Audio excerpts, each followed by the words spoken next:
Hello, dear business ladies. Hello to everyone from all around the world. Here is Elena Varnavska, founder of the Businesswomen World community. And today we have the very first guest at our Businesswomen World Inspiration TV. So I would like you to welcome Melanie Claire Houghton, who is a former elite athlete, and currently she is a business coach who is training and inspiring business women from all around the globe so that they are aiming higher. And I actually met Melanie on Facebook as well, so we are keeping in touch via internet, and I joined Melanie's group. Hi Melanie, so I can see you. Let me connect with you right now so that we can let you on board. So let's see if that is working today. Yes, technology is working, and in a little bit, I think in just a few seconds, we are going to welcome Melanie right here. So I can see that Melanie is joining. Hello. Hello. Hello. It worked. It did work. Hi. Hi. Lovely to see you. Yeah, glad to see you. And I'm so happy to have you as the very first guest speaker, inspirational speaker at the Businesswomen World community. Woohoo. So yeah, just one question from me. How did it evolve that you became a business coach? You know, you started as a world famous athlete, and now you are inspiring over 50,000 people around the world. So how did it evolve? Great question. Thank you. Yes. So I began life as an elite athlete in Australia. I was ranked top 10 in the world by the time I was 16 years old, and went on to win 3 world championship medals as a part of Australian relay teams. And I was, while I was doing that, I was also starting my career as a personal trainer. And so I was full-time as a personal trainer by the time I was 19 years old. So it was one of the ways I was funding my swimming career is with my personal training. And then I was sort of beyond the scope of this call is why my swimming career ended early, but that's definitely, I do talk a lot about that in my work. So people are welcome, it's in video, so they're welcome to see that. But what you'd like to hear more about now is where that came from. Well, by the time I was 21 years old, I had a 6-figure business. And so I started doing that, and I started then, I got the call up to the Australian Institute of Sport and started working with some of the best athletes in the world as a performance coach for them. And one thing led to another, and I kind of realized along the way that my biggest passion was actually the women that I work with, especially women in their 30s and 40s. And I hadn't quite put 2 and 2 together that my biggest passion, or that my greatest service in the world, was actually helping other women with their businesses, until I realized I started seeing something that came easily for me, which was hitting 6 figures in my business, was a real struggle for a lot of other personal trainers. So I started helping other personal trainers grow their business, and then that grew to service-based businesses, and then that grew to, even bigger businesses. And then I found a real sweet spot and niche with spiritual women entrepreneurs to help them start, run, and grow their own business. So it kind of was a very organic growth process, and it started from me doing something that came naturally to me in personal training, which was the business side of things. Didn't quite come so naturally to others, and so it was a great way that I could be of service. There's a brilliant quote by Barbara Stanny. She's the author of one of my favorite books called Sacred Success. And she said, "Greatness will call you where your deep gladness and the world's deep need meet." So Oh, so well said. Yeah. Yeah. So that's how I got into it. Okay. Thank you for sharing. And today, Melanie Claire will be sharing a few tips about how you can actually raise your self-worth. And this is so important when you are having a business. It's actually a very essential thing. So Yeah. I'm giving the word back to you, and I'm all ears, and hope everyone can get as much as you can. Okay, great. Thank you. Yes, so from doing that, I was sort of full-time in my business, helping others start, run, and grow their own successful business by 2012. And I started seeing a very common theme with a lot of women, and it was this one. At some stage during our coaching, whether it was before they got the business off the ground, whether it was when they started getting the business, when it was they hit to six figures, we'd bump up against a self-worth issue. So I saw it in every single one of my women. So I knew that this is really a key essential piece that we need to, as women, address for us to succeed and succeed sustainably in our businesses. So one of the things about self-worth is it's very much related to our feelings, and the areas of our lives that are most governed by it are intimate relationships and finances. And so if you're running your own business, then you need to deal with your finances. So Yes. what I'm going to share is I've got about 7 different ways consciously that we talk about in one of my signature programs, the Fab Mastermind. I'm going to give you the 3 most bang for your buck things as well. We also do a lot of work about raising what I call your self-worth set point sustainably unconsciously, so you don't have to remember to do it. There's some stuff we can do there too. But the best way to start today, and I like to give pieces and try not to give too much at once so you don't get overwhelmed, but just sort of give really simple strategies that you can actually start to do today to move the needle and start making progress. So that's what I'm going to share with you. These are all ways to have a look at. The first one is probably counterintuitive, but it's super important for women. Women in our essence is all about feeling. Women, when we're too much in our head, we're disconnected from who we are as women. And I don't know about you, but I grew up in an environment where we got told that in the 80s, when I was growing up, we could do anything men could do. The problem was we weren't taught that we could do it as a woman and still be successful, right? So they've created a lot of women in my generation and probably the generation before where we thought we had to be like a man in order to be successful, harden ups, and it's not true. It's absolutely not true. And so I've had to learn this myself, is actually that it's okay to be a woman and embrace everything that comes with that and still run a highly profitable and successful business. So one of the key things, the first step is really about to raise your self-worth sustainably, is to give yourself permission to be how you really feel and let that be okay. Emotions, because self-worth is so intimately connected with how we feel. And so how often are we pushing it aside or brushing it down or apologizing? The amount of women that I have who apologize to me for crying, like, Oh, yeah. it's like, honey, that's how you feel. It's okay. Now, obviously, there's a certain amount of, we do need to get shit done in business, but if we don't give that same reverence and respect to our emotions and our feelings, there's a very powerful quote that says that if you don't deal with your finances will deal with you. Well, I'd like to say if you don't deal with your emotions will deal with you. So creating space and time to just be how you feel. So one of the ways I do this is most weekends, I like to have downtime. I'm quite sensitive. So I like to have, and I'm an introvert naturally, so I like to have my alone time. And at least one of the days on the weekend, I'm like full permission, whatever emotion comes up, it's beautiful in its essence, and I just give myself permission to be however I feel. Another thing is that, I went through quite a significant personal trauma a couple of years ago. I lost my father to brain cancer. So every now and again, grief comes along and I let it be. And it's one of the ways that it's, I know some people you push it down, whereas I'm more about when it comes, allow it. Have days where if I have a day where it's coming up, like grief is its own beast. When it comes up, there's no controlling it. So I just let myself have a self-care day, and then I get on with what I need to do the next day. So there are a couple of things I do, but I think we need to destigmatize emotions a lot in women, right? It is the very essence of our nature. Emotion is life, but we've been so conditioned to judge what we feel or make certain emotions bad or certain emotions good. Oh my goodness, I do one workshop, it's called Men, Money and Miracles.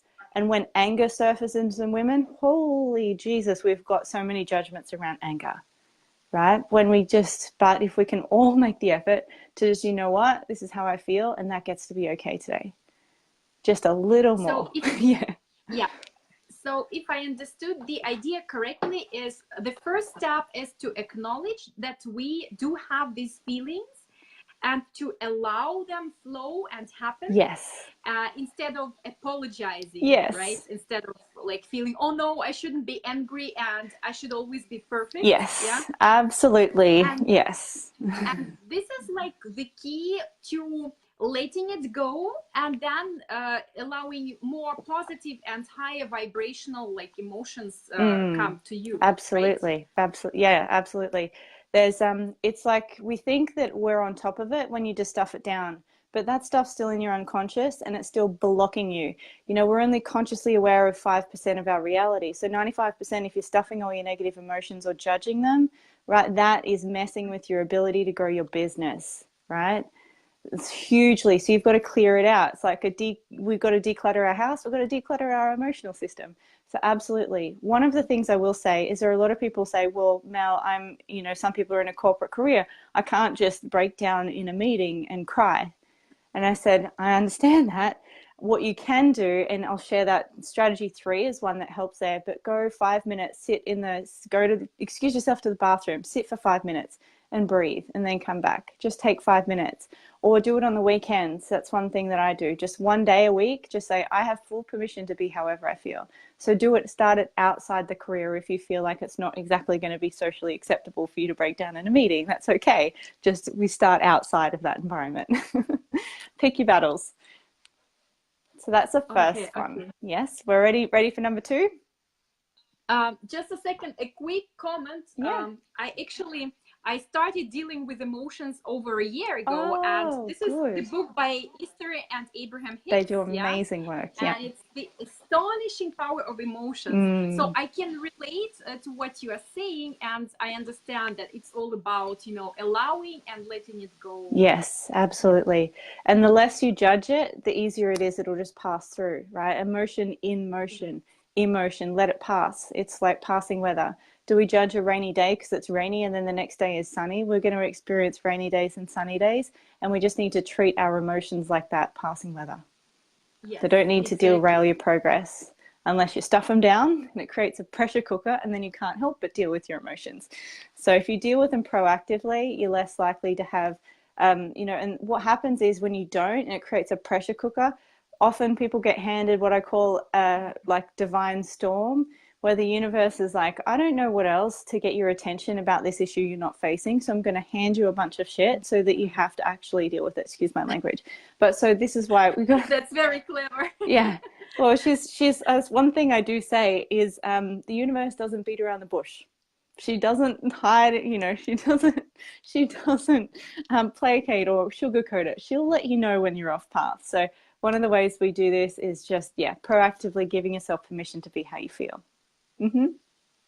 Okay, thank you. Yes. So I'm very excited to hear the second point. Second point, number 2. Number 2 is to give yourself permission to want what you really want.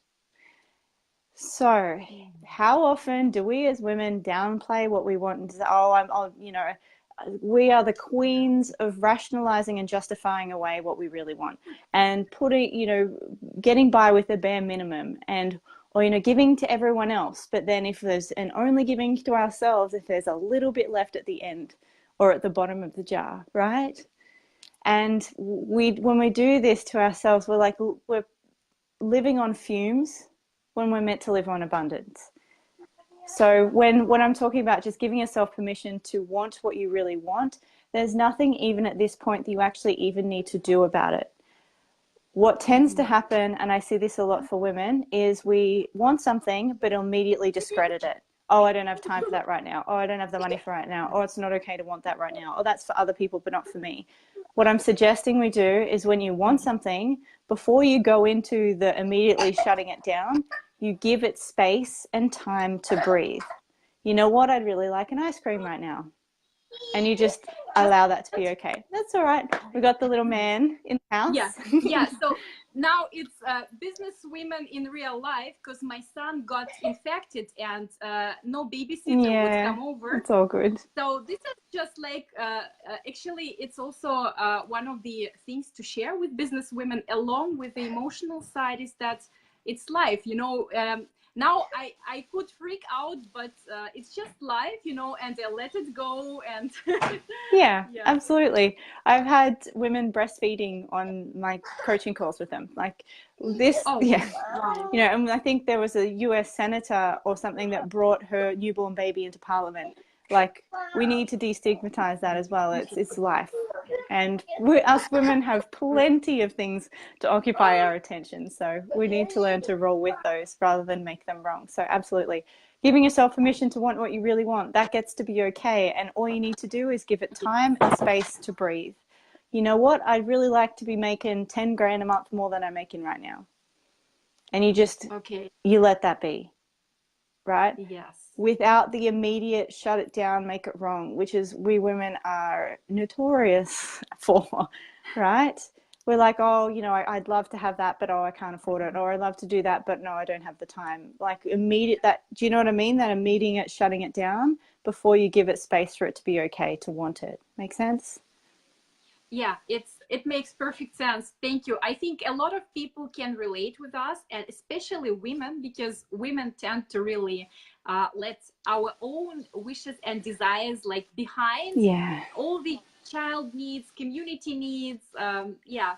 So this is just our nature, and it's very important for every woman, especially in business, to learn to just let things be and to let yourself be first sometimes, you know? Yes, absolutely. Because you don't realize every time, excuse me, that you say, oh, I can't, or no, you're actually crushing your own self-worth when you do that. So if we're talking about Yes. raising self-worth, we've got to let go of the things that are crushing self-worth. So denying yourself what you really want is one of those things. So you don't even need to know how it's possible. You don't even need to do anything about it. You just need to give it permission for it to be and exist and have that be okay, and know that it's okay to want things. Yeah, so that's number 2. It's okay to want Okay, whatever thank you you. want. Yeah. So number 3, this is, if I can teach people anything, this would be it. Make self-honoring choices. Number 3, make self-honoring choices. Make choices that honor you and others. Whereas we don't need to be, there is no need to be a martyr in the 21st century. Self-sacrifice is not required for success.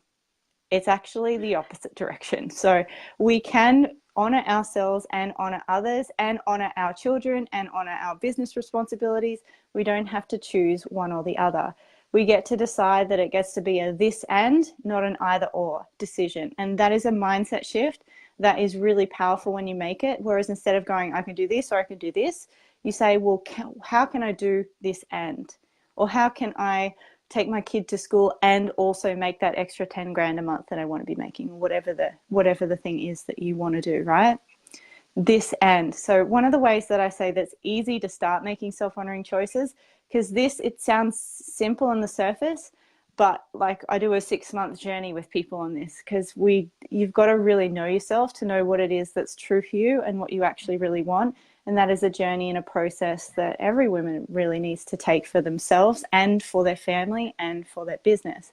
So a simple way to start when you've got no idea what would be a self-honoring choice is a simple strategy that I teach people to start with, which is just bookend your days with self-serving activities. Now, this keeps it simple and it keeps it within your choice. 5-10 minutes in the morning, 5-10 minutes in the evening, do something.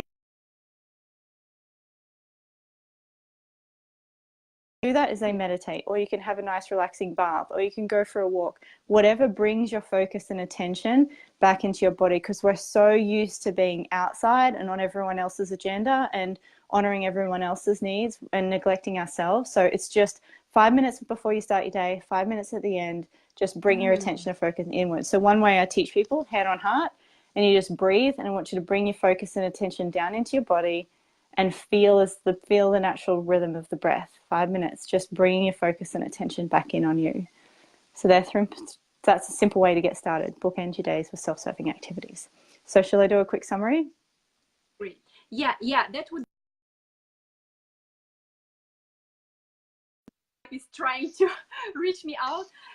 All good. So yes, so it's a very simple technique and it's very helpful because I'm using something. Let us summarize and thanks for watching. So, and thanks for, first of all, coming to us and sharing the wisdom with us, Melanie Claire. Oh, you're welcome.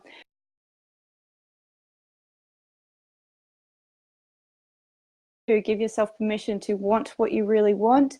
You don't even need to do anything about it. You just need to give it space and time to be okay. Number 3, start where you sacrifice you for others, self-worth goes down. So we counteract that by putting yourself at the center point of the choices that you make. And it doesn't need to be an either or choice. It gets to be a this and. Simple way to start, bookend your days with self-serving activities. I like simple things. People something that being an elite athlete taught me, and you handling 80% of the equation of being successful. Thanks a lot, Melanie Claire. So I think everyone can also rewatch this video because I'm leaving all inspirational of them. And thank you so much for sharing your wisdom.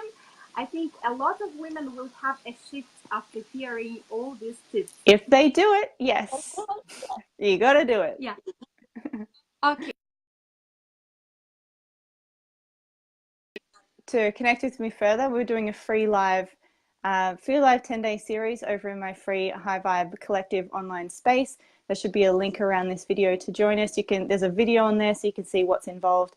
But if you'd like to connect with us further, that's probably the easiest way to continue and get some more or go further. Yeah, thank you so much. And I'm going to place the link straight after we are finished with the live video.